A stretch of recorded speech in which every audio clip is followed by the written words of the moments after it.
Man, do I love the Cosmere. Dozens of books full of fascinating characters who experience deep emotions in worlds that are rich in history and lore. It's such a great story. Honestly, though, one of the hardest parts of loving the Cosmere is that it's kind of hard to get other people interested. Asking someone to commit themselves to reading one book can be a bit annoying. Asking someone to join you reading through a trilogy can be pretty tough.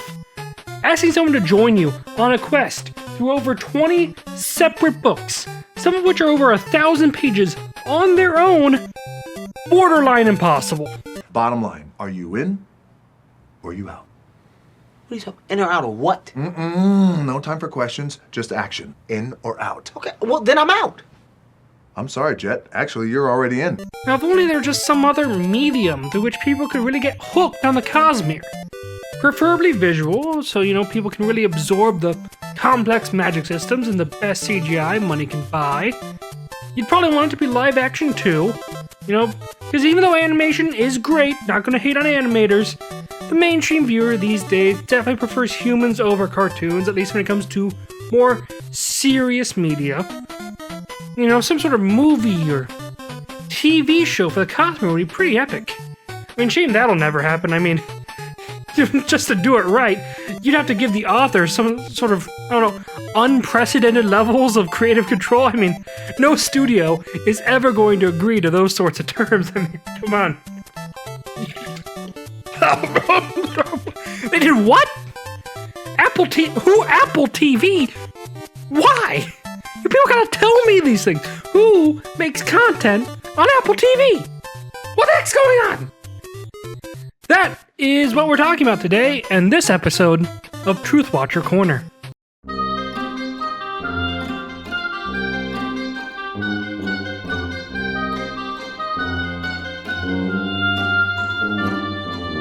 In case it wasn't obvious from that little act out, celebrated author Brandon Sanderson's even more celebrated fictional universe, the Cosmere, is finally hitting the screen, as announced by The Hollywood Reporter in late January.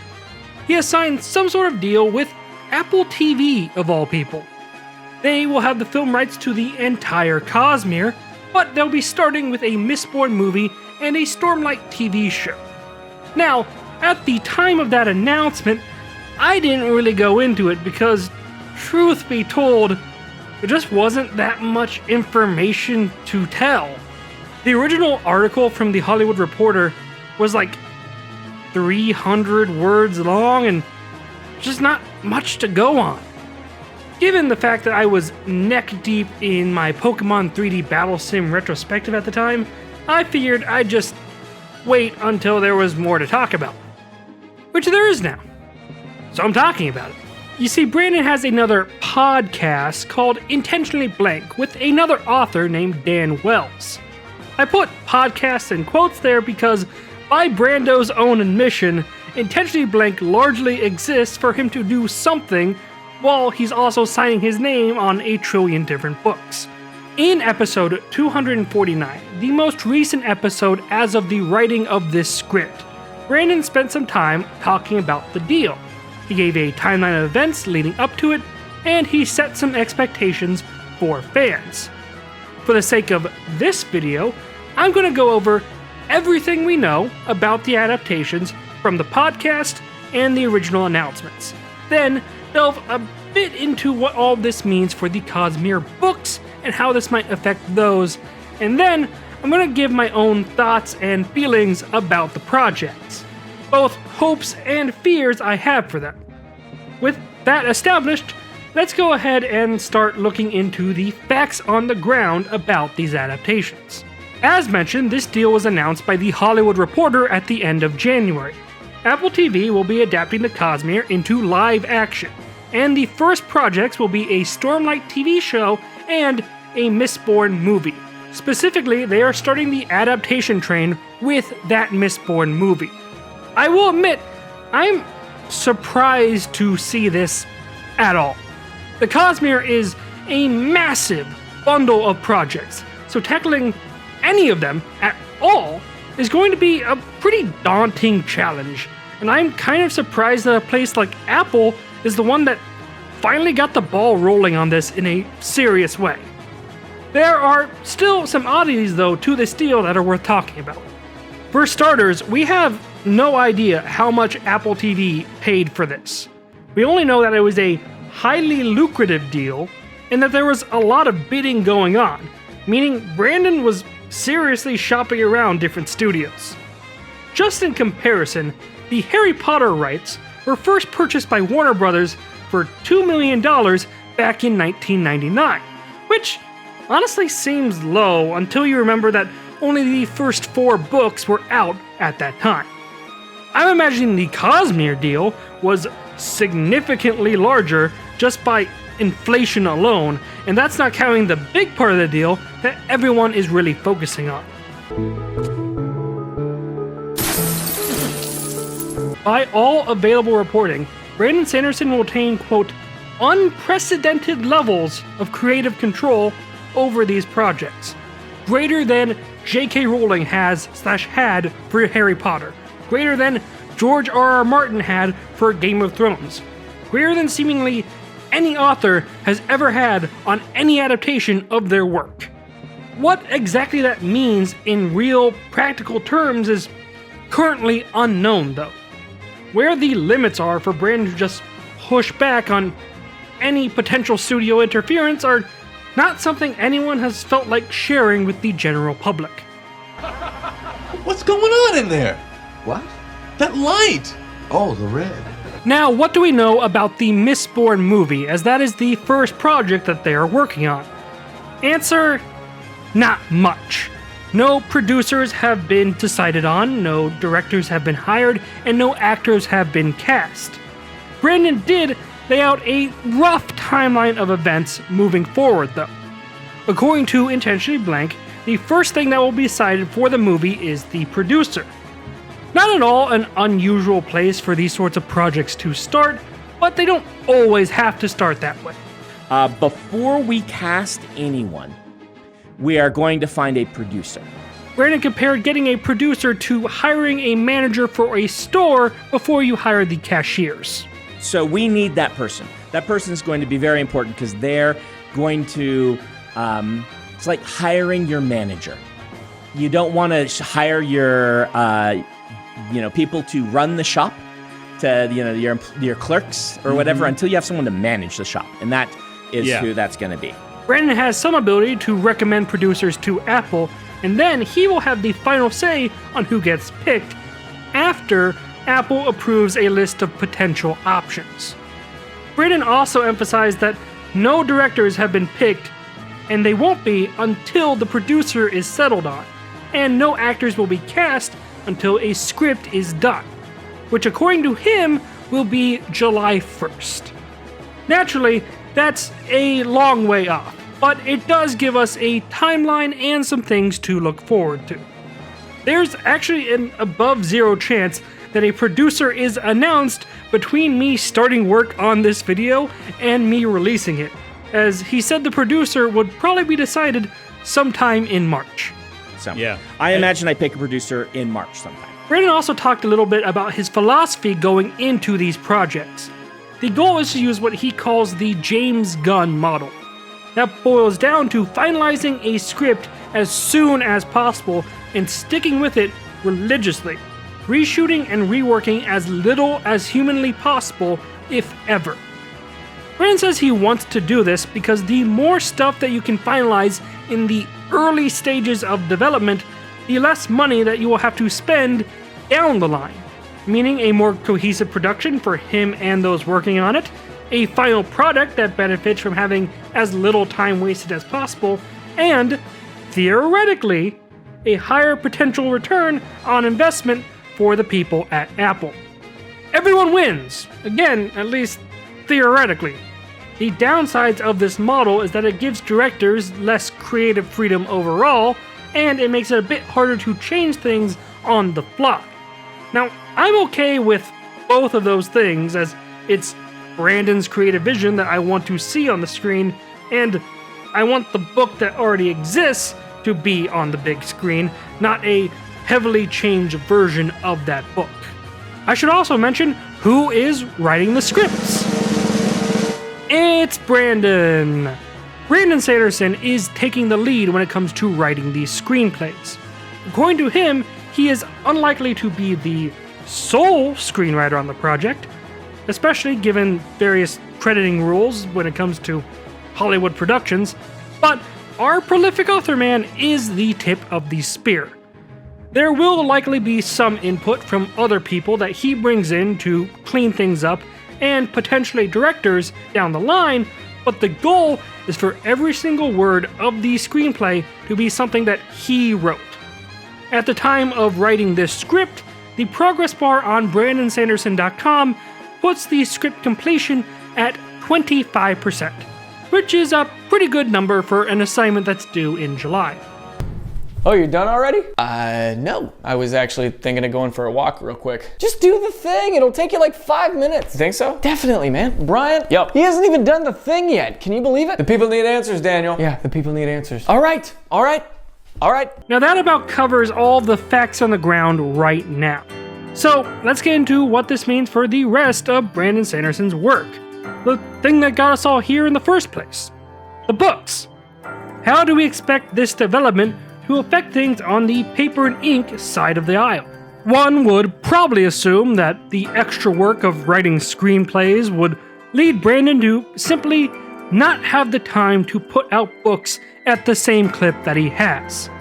And one is a fool, a coward, and a pathetic, small-minded dunce because this is Brandon Sanderson.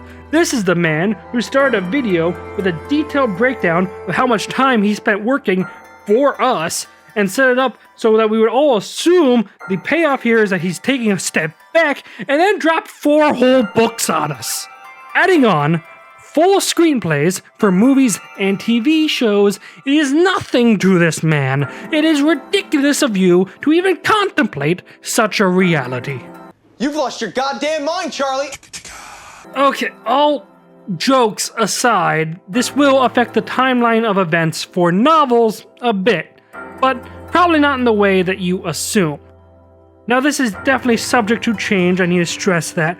Brandon is talking a really big game right now, and history has shown that he has the potential to live up to that. But we could easily see this cause delays down the line, as the movies and shows enter full production. We have no idea if there are any other projects that might happen in the future. Mistborn Era 2, Tress of the Emerald Sea, Elantris, Warbreaker, and more could all see adaptations in days to come. And if enough are put into development at the same time, it could lead to delays. However, as it currently stands, Brandon expects there to be no serious delay in the release of books. Brandon does expect that this will cause things like secret projects to slow down a bit, which, truthfully, I'm okay with. I'm definitely more invested in stuff like Mistborn and Stormlight anyway. Those, Brandon expects might even come out faster now, because he'll have to spend more time specifically interacting with those worlds and characters to write the scripts. While I don't think Brandon is a man primarily motivated by money, I do suspect part of him understands that putting out a Mistborn book at the same time as a Mistborn movie is probably the best ad campaign he could ever hope for to push his novels. So I suspect that will be a factor at some point in development as well. I also suspect this might cause the books to look a bit different. Brandon is a storyteller more than anything, so I doubt his writing style will change much, but I can also see Brandon incorporating what he learns from writing scripts into future books. This could lead to things like a fight scene in the novel being written with the screen adaptation in mind, giving them more of a cinematic quality. That's a bit less defined though, and would be pretty hard to tell even if it does come to fruition, but it's a possibility, so I thought I'd mention it. We made it up. Now we've covered movie facts and we've covered Cosmere ramifications. So let's take some time to check in emotionally. Let's get a soul read on the situation. How are we all feeling about this announcement? Overall, I would probably qualify myself as cautiously optimistic. there is a lot to be excited about with this announcement. I mean, the sheer fact that it's happening at all is incredible. B-Money has been making books go viral for like 20 years at this point, and he's only now getting a movie adaptation? Brandon did talk a little bit about the attempts over the years to make another one of these happen, and he mentioned why this is the one that's actually happening. It's largely because he's taking charge and making it happen. The promise of the quote unprecedented level of creative control is also a massive point in the adaptation's favor. Not to get too inside baseball with this sort of video, but I'm kind of just excited to have footage to use in videos like this. When I cover a video game or movie, I can use footage from that game or movie, but for Truthwatcher Corner, I've always been limited to some marketing materials and whatever static images I can pull from the Coppermind wiki. You can absolutely be expecting me to make more Mistborn related videos after the Mistborn movie comes out, entirely because I will have the movie footage to use as B-roll. However, I'm still not 100% convinced. There is a lot that can really go wrong with this, and I've already reached a stage in my life where I'm skeptical of anything that comes out of Hollywood. A lot of my hopes and dreams are riding on that claim of unprecedented control, and what exactly that means. Apple TV is unquestionably dropping millions of dollars on the rights alone, and a movie like Mistborn and a show like Stormlight will require millions in special effects, fight coordinators, stuntmen, and more, and that's not even counting actor salaries. I highly doubt Brandon will be able to do whatever he wants for the price they are paying, and wherever that line falls is seriously going to affect how much hype I can generate within myself for this movie. And that's assuming that Brandon doesn't find a way to mess this up. I mean, he's only human. You're only human, allowed to make your share of mistakes. However, overall, I'm still very excited. I don't want to bring anyone down here. At this stage of the game, I think all opinions, both negative and positive, are pretty valid. There's a lot to look forward to, but also a lot of ways this could get messed up. Casting is a big one. From the second the announcement was made, fan casts were being generated, and I don't fault anyone for their enthusiasm. However, I can't quite join in for two reasons, really. A, I don't know actors, at all, so I have no clue who would be a good fit or even a realistic pick for anything. That leads me to point B, I kinda don't want to know the actors anyway. Maybe this is just years of reading the books, but I really think hiring big-name actors for any roles in these productions might be a serious mistake. If I see Chris Pratt show up in my Mistborn movie, my immersion will be shattered. And I'm not even hating on Chris Pratt. I thought he was great in Mario. I just think that for the Cosmere projects, you'd have a lot more success by hiring those unknowns. Few actors, if any, can really draw an audience on their name alone, so why waste money on a big-name distraction when you can get some unknown actors, give them a shot, and make the story feel less like a movie and more like the world it's trying to portray? Related to both casting and how much control Brandon has on the projects is what are they going to have to change about the books to get them on the screen? Logically, you're not going to be able to do a one-to-one translation. That just doesn't work. What gets modified or even axed will be a pretty big point of concern. There's an old word of Brandon from 6 years ago where Brandon talks about potentially gender swapping Dachshund or Hammond in a Mistborn movie, and I cannot, in more emphatic terms, stress that I do not want that.